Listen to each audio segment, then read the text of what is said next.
அஸ்ஸலாமு அலைக்கும் வரஹ்மத்துல்லாஹி தஆலா வபரகாத்துஹு. முஆது பின் ஜபல் ரலியல்லாஹு தஆலா அன்ஹு அவர்கள் நபி ஸல்லல்லாஹு அலைஹி வஸல்லம் உடைய அவைக்கு வருகிறார்கள். வந்து அவர்கள் கேட்கிறார்கள், யா ரசூலல்லாஹ், அல்லாஹ்வுடைய திருத்தூதர் அவர்களே, எனக்கு ஒரு நல்ல அமலை கற்றுத்தாருங்கள். அந்த அமலை அவர் வர்ணிக்கிறார். நீங்கள் சொல்லக்கூடிய அந்த அமலை நான் செய்தேன் என்று சொன்னால் யுதுஹலினில் ஜன்னா, நான் சொர்க்கத்துக்குள்ளால் நுழைய வேண்டும். அது மாத்திரமல்ல, வயுபாயிதினி மினன்னார், நரகத்திலிருந்து நான் தூரமாக வேண்டும், பாதுகாப்பு பெற வேண்டும் என்று முஆது பின் ஜபல் ரலியல்லாஹு தஆலா அவர்கள் நபிகள் நாயகம் ஸல்லல்லாஹு அலைஹி வஸல்லம் இடத்திலே வேண்டுகிறார்கள். இப்ப நபிகள் நாயகம் ஸல்லல்லாஹு அலைஹி வஸல்லம் சொல்லுகிறார்கள், லக்கது சஅல்த அன் அலீமின், நீ கேட்ட விஷயம் சாதாரண விஷயம் அல்ல, ஒரு மாபெரிய விஷயத்தை கேட்டிருக்கின்றீர் என்று சொல்லிவிட்டு மீண்டும் சொல்லுகிறார்கள், வஇன்னஹு லயஸீருன் அலா மா யஸ்ஸரல்லாஹு தஆலா, நீ கேட்ட விஷயம் ஒரு மாபெரும் ஒரு விஷயமாக இருந்தாலும் கூட அல்லாஹ் யாருக்கு எளிதாக்கி தர நாடுகின்றானோ அப்படிப்பட்டவருக்கு அது எளிதான விஷயம்தான் என்று நபிகள் நாயகம் ஸல்லல்லாஹு அலைஹி வஸல்லம் சொல்லிவிட்டு அவர் கேட்ட அந்த விஷயத்திற்கு பதிலை சொல்லுகிறார்கள். முதல் கட்டமாக சொல்லுகிறார்கள், தாபுதுல்லா, நீ இந்த உலகத்திலே வாழ்கிற சமயத்தில் அல்லாஹ்வுக்கு மாத்திரம் வழிபட்டு நடக்க வேண்டும், அவனை மாத்திரம் வணங்க வேண்டும்.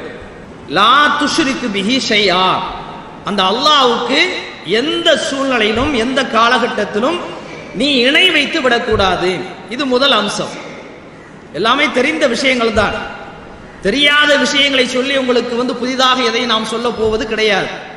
இரண்டாவது சொல்லுகிறார்கள், ஓ துத்தீம ஸலாத், அதாவது வெறுமனே தொழாமல் இந்த 5 நேர தொழுகையை முறையாக நிலைநிறுத்து, முறையாக நிறைவேற்று.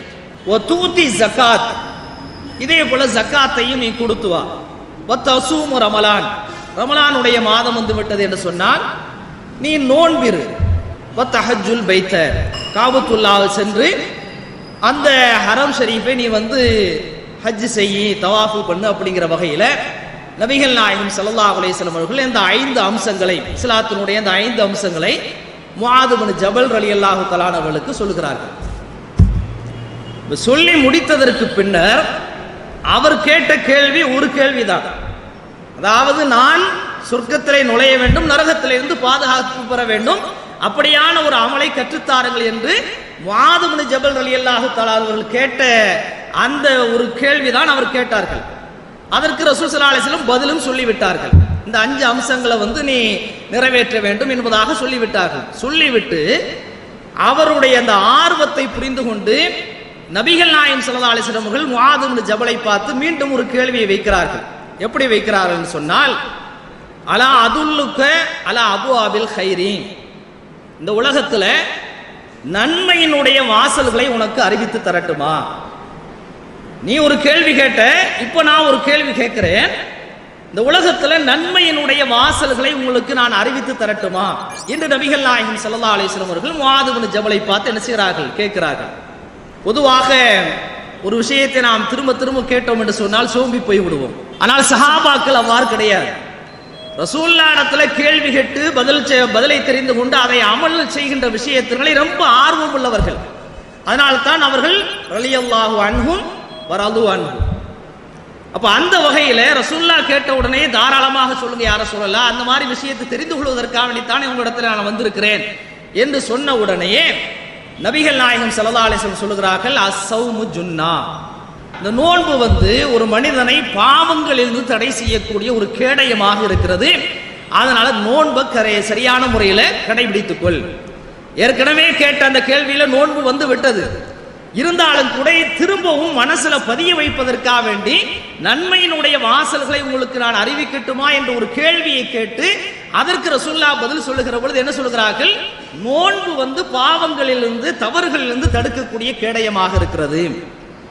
வஸதகத்து துத்ஃபிஉல் ஹத்தியத கமா யுத்ஃபிஉல் மாஉன் நார், நீ வழங்கக்கூடிய அந்த தர்மம் இருக்குதா இல்லையா, அது நெருப்ப தண்ணீரை அணைப்பது போல அணைத்து விடக்கூடியதாக இருக்கிறது. அதனால நீ தான தர்மங்களையும் செய்ய. வஸலாத்து ரஜுலி ஃபீ ஜௌஃபில் லைலி, மக்கள் எல்லாம் தூங்கி கொண்டிருக்கிற சமயத்தினாலே, மக்கள் எல்லாம் தூக்கத்தில் இருக்கக்கூடிய அந்த நேரத்தினாலே நீ எழுந்து அல்லாஹ்வை தொழ ஆரம்பித்து விடு என்று நபிகள் நாயகம் ஸல்லல்லாஹு அலைஹி வஸல்லம் அவர்கள் நன்மையினுடைய வாசல்கள் என்கிற வகையிலே இந்த செய்தியை குறிப்பிட்டு விட்டு குர்ஆனில் இருந்து ஒரு வசனத்தை ஓதுகிறார்கள். அந்த வசனம் என்னவென்று சொன்னால், சூரத்து சஜிதாவில் இருக்கக்கூடிய 16வது 17வது வசனங்களை என்ன செய்கிறார்கள், ஓதுகிறார்கள். அந்த வசனம் நமக்கு அறிமுகமான ஒரு வசனம் தான். தத்தஜாஃபா ஜுனூபுஹும் அனில் மலாஜி என்று தொடரக்கூடிய அந்த வசனம், அதாவது மூமின்களுடைய அந்த பண்பாடுகளை, அந்த தன்மைகளை விவரித்து வரக்கூடிய நேரத்தினாலே அல்லாஹு ஜல்ல ஷானஹு வ தஆலா சொல்கிறான், அவர்கள் இரவு நேரத்தினாலே, நடுநிசி நேரத்தினாலே தங்களுடைய படுக்கையிலிருந்து எழும்புவார்கள். படுக்கையிலிருந்து என்ன செய்வார்கள், எழுந்து விடுவார்கள், எழுந்து வணங்குவார்கள். மட்டுமல்ல, எதுஊன ரப்பஹும் ஹௌஃபும் வ தமஆ, இறை அச்சத்தோடும் இறைவனுடைய அந்த பேர் ஆதரவோடும் ஆண்டவனிடத்திலே பிரார்த்திப்பார்கள். ஓ மிம்மா ரஸக்னாஹும் யன்ஃபிகூன், அல்லாஹ் தனக்கு வழங்கி இருக்கக்கூடிய, இவனாக சுயமாக சம்பாதித்ததல்ல, அல்லாஹ் அவனுக்கு வழங்கி இருக்கக்கூடிய அந்த செல்வத்திலிருந்து என்ன செய்வார்கள், இன்ஃபாக், செலவும் செய்வார்கள். ஃபலா தஅலமு நஃப்சுன் மா உஃபிய லஹும் மின் குர்ரத்தி அயுனின் ஜஸாஅம் பிமா கானூ யஅமலூன், அவர்கள் இந்த உலகத்திலே என்ன நல்லமல்களை செய்தார்களோ அதற்கு பகரமாக அவர்களுக்கு கண் குளிர்ச்சியாக தரக்கூடிய விஷயத்தை, அதாவது அல்லாஹு ஜல்ல ஷானஹு வ தஆலா மறைத்து வைத்திருக்கக்கூடிய அந்த நற்கூலியை யாருமே அறிந்து கொள்ள முடியாது என்று அல்லாஹு ஜல்ல ஷானஹு வ தஆலா சொல்லக்கூடிய அந்த வசனத்தை அந்த முஆது பின் ஜபல் ரலியல்லாஹு தஆலா அவர்களுக்கு ஓதியும் காண்பிக்கிறார். சரி, அதோடு கதை முடிந்து விட்டதா என்று சொன்னால் அதோடு கதை முடியவில்லை. மீண்டும் என்ன செய்கிறாள் என்று சொன்னால், முஆது ரலியல்லாஹு தஆலா அவர்களை பார்த்து திரும்பவும் ஒரு கேள்வியை வைக்கிறார்கள். அவர் கேட்ட கேள்வி ஒரு கேள்வி. இப்ப ரசூலுல்லாஹ் கேள்வி கேட்டு அதற்கு பதில் சொல்லி அவரை ஆர்வப்படுத்தக்கூடிய அந்த அம்சத்தை நாம் கொஞ்சம் எண்ணி பார்க்க வேண்டும். இரண்டாவது தடவையாக ரசூல் ஸல்லல்லாஹு அலைஹி வஸல்லம் சொல்கிறார்கள், அலா உஹ்பிருக்க பிராஸில் அம்ரி வ உமூதிஹி வ திர்வத்தி சனாமிஹி என்று ரசூல் ஸல்லல்லாஹு அலைஹி வஸல்லம் கேட்கிறார்கள். அதாவது காரியங்களிலேயே மிக தலையான காரியம் எது என்கிற விஷயத்தையும், இதே போல அந்த காரியங்களுடைய அந்த செயல்பாட்டினுடைய தூண்களாக இருக்கக்கூடிய அம்சத்தையும், இதே போல ஒரு ஒட்டகத்தினுடைய திமிலாக இருக்கக்கூடிய ஒரு காரியத்தினுடைய உயர்ந்த அம்சத்தையும் நான் உனக்கு கற்பித்து தரட்டுமா என்று நபிகள் நாயகம் ஸல்லல்லாஹு அலைஹி வஸல்லம் அவர்கள் மூன்றாவது முறையாக என்ன செய்கிறார்கள், ஒரு கேள்வியை வைக்கிறார்கள். இப்போ ஒரு தடவை ரெண்டு தடவைனா நம்ம சகிச்சுக்கிறோம். தொடர்ந்து இப்படி கேள்வியை கேட்டிருந்தோம் சொன்னா என்ன செய்வோம், சடைஞ்சிரும். ஆனா முஆது பின் ஜபல் ரலியல்லாஹு தஆலா அவர்கள் சடையல. என்ன செய்யறாங்கன்னு சொன்னா, பலா யா ரசூலல்லாஹ், அதை கேட்கறதுக்காக தான் நான் உட்கார்ந்துருக்கிறேன். இங்க உட்கார்ந்து இருக்கக்கூடிய சகோதரர்களை போல, நம்மை போல நீங்க சொல்லி அதை நான் கேட்டு செயல்படுத்த வேண்டும் என்கிற வகையில் தானே நான் உட்கார்ந்து இருக்கிறேன், சொல்லுங்கள் யா ரசூலல்லாஹ் என்று நபிகள் நாயகம் ஸல்லல்லாஹு அலைஹி வஸல்லத்தை பார்த்து முஆது பின் ஜபல் என்ன செய்றாங்க, சொல்றாங்க. அப்ப ரசூல் ஸல்லல்லாஹு அலைஹி வஸல்லம் சொல்றாங்க, ராசுல் அம்ரி அல் இஸ்லாம், காரியத்துல ஒரு மனுஷன்ட்ட இருக்கக்கூடிய அந்த காரியத்துல செயல்பாட்டுல ஆக தலையான விஷயம் எதாகத்தான் இருக்க வேண்டும், இஸ்லாமாகத்தான் இருக்க வேண்டும். நமக்கு இஸ்லாம்ங்கிறது 2வது பட்சம், 3வது பட்சம், 4வது பட்சம், சில பேருக்கு 10வது பட்சம்லாம் இருக்கும். ஆனால் நபிகள் நாயகம் ஸல்லல்லாஹு அலைஹி வஸல்லம் அவர்கள் என்ன சொல்றாங்கன்னு சொன்னா, நம்முடைய செயல்பாட்டில் நம்முடைய காரியத்துல தலையான அம்சம் எதுவாகத்தான் இருக்க வேண்டும், இஸ்லாமாகத்தான் இருக்க வேண்டும். உமூதிஹி, அந்த காரியங்களுடைய தூணாக இருக்கக்கூடிய ஒரு அம்சம் அஸ்ஸலாத், தொழுகை. தொழுகை ஏற்கனவே ரசூல் ஸல்லல்லாஹு அலைஹி வஸல்லம் குறிப்பிட்டிருக்கிறாங்க, நன்றாக நீங்கள் கவனிக்க வேண்டும். ஒரு விஷயம் ஆழமாக பதியணும் அப்படிங்கிறதுக்காக வேண்டி திரும்ப திரும்ப என்ன செய்றாங்க, அவருடைய உள்ளத்துல அந்த ஒரு தாக்கத்தை ஏற்படுத்துறதுக்காக என்ன செய்றாங்க, அந்த காரியங்களுடைய அந்த தூணாக எது இருக்கிறது, தொழுகையாக இருக்கிறது. தொழுகையில நாம அசால்ட்டாக இருக்கிறோமா இல்லையா, இது எல்லோருக்கும் இருக்கக்கூடிய ஒரு அம்சம் தான். நோன்பு வச்சிருப்போம், 5 நேரம் தொழுவணும், தராவிலாம் கியாமுல் எல்லாம் கரெக்டா பண்ணணும்னு சொல்லி நாம நினைப்போம். இருந்தாலும் கூட ஒரு சோம்பேறித்தனம் என்ன செய்யும், வரும். அந்த சோம்பேறித்தனத்தை போக்குறதுக்காக ரசூல் ஸல்லல்லாஹு அலைஹி வஸல்லம் என்ன செய்றாங்க, திரும்ப திரும்ப திரும்ப என்ன செய்றாங்க, முஆது பின் ஜபலுக்கு சொல்றாங்க, வதிர்வத்தி சனாமிஹி, இந்த இஸ்லாத்தினுடைய காரியங்களுடைய உயர்ந்த அம்சம், ஒரு ஒட்டகத்தினுடைய திமிலை போன்று இருக்கக்கூடிய ஒரு அம்சம் இறைவனுடைய வழியில போராடக்கூடிய அப்படின்னு சொல்லிடுறாங்க. சரி, இதோட ரசூல் ஸல்லல்லாஹு அலைஹி வஸல்லம் முடிக்கல.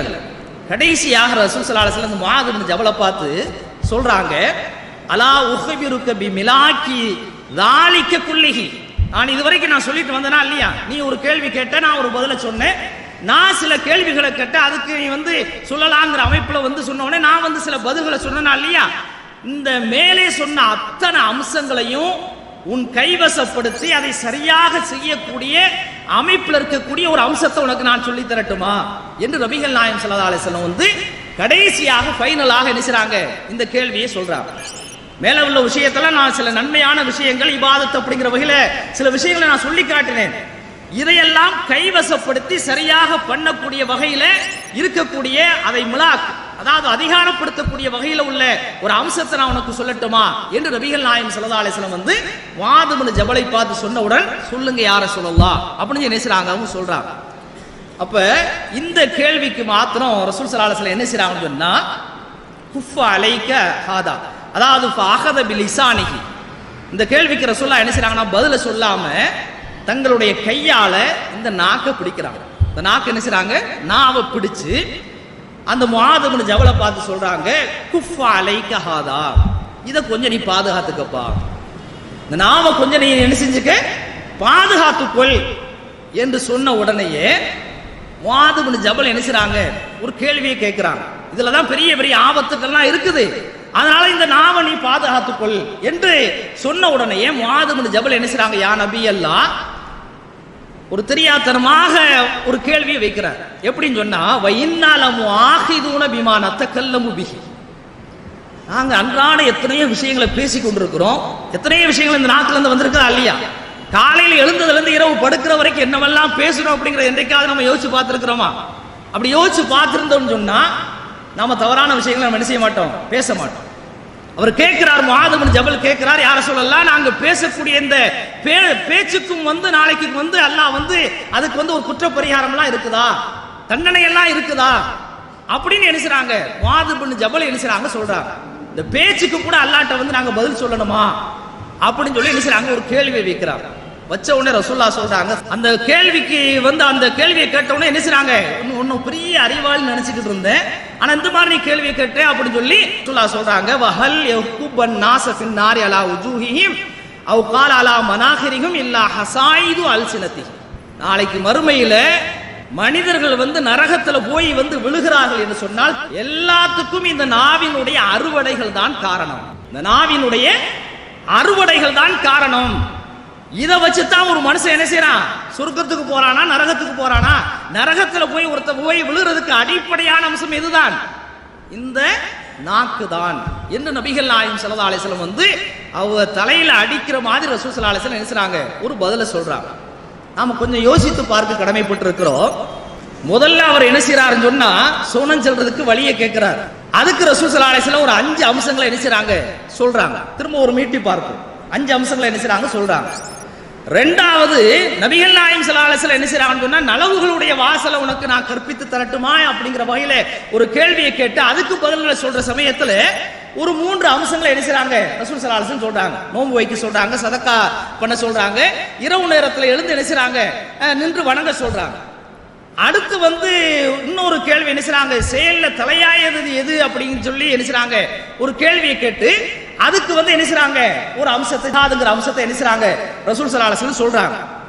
கடைசியாக இது எல்லாத்தையும் உள்ளடக்கிய தன்மையில நீ இந்த உலகத்துல வந்து நல்லபடியாக நடக்க வேண்டும் என்று சொன்னால், சொர்க்கத்தை அடைய வேண்டும் என்று சொன்னால், நரகத்திலிருந்து நீ பாதுகாப்பு பெற வேண்டும் என்று சொன்னால், ஒரு விஷயத்திலிருந்து நீ வந்து தவிர்த்து கொள், உன்னுடைய நாக்கை நீ பாதுகாத்துக் கொள் என்று நபிகள் நாயகம் ஸல்லல்லாஹு அலைஹி வஸல்லம் சொல்லி இருக்கிறார் என்று சொன்னால், இந்த நாவை நாம எந்த அளவுக்கு கட்டுப்பாட்டில் வைக்கணும் அப்படிங்கிற விஷயத்தை நம்ம எண்ணி பார்க்க கடமைப்பட்டிருக்கிறோம். ஏன் அப்படின்னு சொன்னா, நபிகள் நாயகம் ஸல்லல்லாஹு அலைஹி வஸல்லம் சொல்லி காட்டியிருக்கிறார்கள், அதாவது ஒரு மனிதன் பொய்யான புறம் போன்ற பொய்யான விஷயங்களை பொய்யான நடவடிக்கைகளை விடாம கொள்ளாம நான் நோன்பு வச்சிருக்கிறேன், நான் தாகித்திருக்கிறேன் அப்படிங்கிற வகையில் அவன் இருந்தான் என்று சொன்னால் அது விஷயமாக அல்லாஹ்வுக்கு எந்த விதமான தேவையும் இல்லை என்று நபிகள் நாயகம் ஸல்லல்லாஹு அலைஹி வஸல்லம் சொல்லி காட்டியிருக்கிறார்கள்.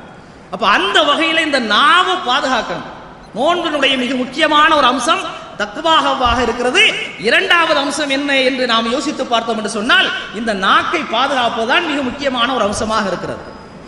ரசூலுல்லாஹ் ஒரு வார்த்தையை சொல்லியிருக்கிறாங்க, நாளைக்கு மறுமையில போய் நரகத்தில் போய் விழுவதற்குண்டான அடிப்படையான அம்சம் இதுதான், இந்த நாக்கினுடைய அறுவடை தான் என்பதாக ரசூல் ஸல்லல்லாஹு அலைஹி வஸல்லம் சொல்லியிருக்கிறாங்க. அப்படி என்ன இருக்குது இந்த நாக்குல, இந்த நாக்கு மூலமா என்ன அப்படி பெரிய ஒரு தீமைகள்லாம் ஏற்படுது அப்படிங்கிற வகையில் நீங்க பார்த்தீங்கன்னு சொன்னா, அறிஞர் கசாலி அவர்கள் வந்து ஆஃபாத்துல் லிசான்ங்கிற அமைப்பில் வந்து அவங்க அல்லாம எத்தனையோ அறிஞர்கள் இந்த நாக்கின் மூலமாக ஏற்படக்கூடிய தீமைகள் அப்படிங்கிற வகையில நிறைய அம்சங்களை பேசியிருக்கிறாங்க. நிறைய அம்சங்களை நினைச்சாங்க பேசியிருக்கிறாங்க. கொஞ்சம் நீங்க யோசிச்சு பாருங்க, குஃப்ரான வார்த்தையை பேசுறது எந்த நாக்கு தான்?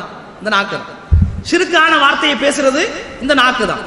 இதே போல நயவஞ்சகத்தனமான இப்படி பேசுறது அப்படியும் பேசுறது, இந்த இதை பேசுறது நயவஞ்சகத்தனத்தோடு பேசுறது எந்த நாக்கு தான்?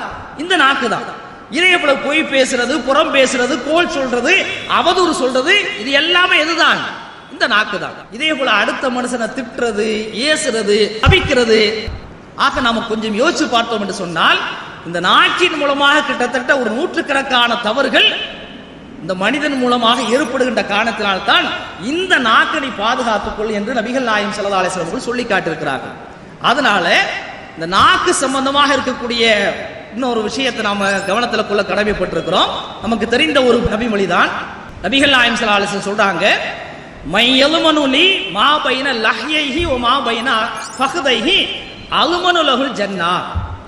ரெண்டு தொடைக்கு இடையில இருக்கக்கூடிய அந்த மர்ம உறுப்பையும் இதே போல இந்த ரெண்டு உதடுகளுக்கு மத்தியில் இருக்கக்கூடிய இந்த நாவையும் சரியான பாதையிலே நான் செயல்படுத்துவேன் என்கிற வகையிலே எனக்கு நீங்கள் ஜாமீன் கொடுத்தீர்கள் என்று சொன்னால் நான் உங்களுக்கு சொர்க்கத்தை பெற்றுத் தருவதற்கு ஜாமீன் கொடுக்கிறேன் என்று நபிகள் நாயகம் ஸல்லல்லாஹு அலைஹி வஸல்லம் சொல்லி காட்டியிருக்கிறார்கள். இந்த ஹதீஸை என்ன செய்யணும்? நாம எண்ணி பார்க்க கடமைப்பட்டிருக்கிறோம். இந்த நாவு இதே போல அந்த மறைவிடம் இருக்குதா இல்லையா, இந்த ரெண்டும் தான் ஒரு மனிதனுடைய அபாய தளங்களாக இருக்கிறது. அவன் கெட்டு போறதுக்கு, அவன் தவறான விஷயத்துல போறதுக்கு மிக முக்கியமான அபாய தலங்களாக இந்த ரெண்டு தான் இருக்கிறது. நம்முடைய நாக்கும் நம்முடைய மறைவிடம் தான் இருக்கிறது. இந்த ரெண்டில் இருந்து தான் பெரும்பாவங்கள் எல்லாம் உருவாகிறது என்று அறிஞர் பெருமக்கள் என்ன செய்கிறார்கள்? சொல்லி காட்டுகிறார்கள். ஷைத்தான் வந்து ஒரு மனுஷனிடத்துல தாக்குதல் நடத்த எளிதான இடங்கள் அப்படிங்கிற வகையில் அவன் தேர்ந்தெடுக்கக்கூடிய இடங்கள் வந்து இந்த ரெண்டு இடங்கள் தான், இந்த நாக்கும் அந்த மறைவிடம் மட்டும்தான். உலக வரலாற்றை நீங்க கொஞ்சம் யோசிச்சு பார்த்தீங்கன்னு சொன்னா அது அழிவு ஏற்பட்டதற்கு வந்து ரெண்டு காரணமா இருக்கும். ஒன்று நாக்கு காரணமா இருக்கும், ரெண்டாவது பொம்பளை காரணமா இருக்கும். இந்த மறைவிடம் அப்படிங்கிற பொம்பளை காரணமா இருக்கும். இந்த ரெண்டு தான் மிக முக்கியமான ஒரு அம்சமாக இருக்கிறது. எனவே தான் நபிகள் நாயகம் ஸல்லல்லாஹு அலைஹி வஸல்லம் இந்த ரெண்டு விஷயத்தை பாதுகாத்துக் கொள்கிற விஷயத்துல நீங்க எனக்கு ஜாமீன் கொடுத்தீங்கன்னு சொன்னா சொர்க்கத்தை உங்களை பெற்றுத் தருவதற்கு, நரகத்திலிருந்து உங்களை வந்து தூரமாக்குறதுக்கு வந்து நான் வந்து என்ன செய்றேன்? பொறுப்பு கொடுக்கிறேன் என்று நபிகள் நாயகம் ஸல்லல்லாஹு அலைஹி வஸல்லம் சொல்லி காட்டியிருக்கிறார்கள்.